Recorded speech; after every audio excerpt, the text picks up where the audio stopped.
Do you recognize this man? We ended up having an unfortunate encounter. Miles O'Flynn testified to me that just before he started pounding on me, he poked me in the neck, like with a needle or something. I've got one word for you: ketamine.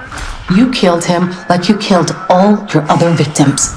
And it's how I know that you, Dexter Morgan. She said that you were the Bay Harbor Butcher. I am the Bay Harbor Butcher.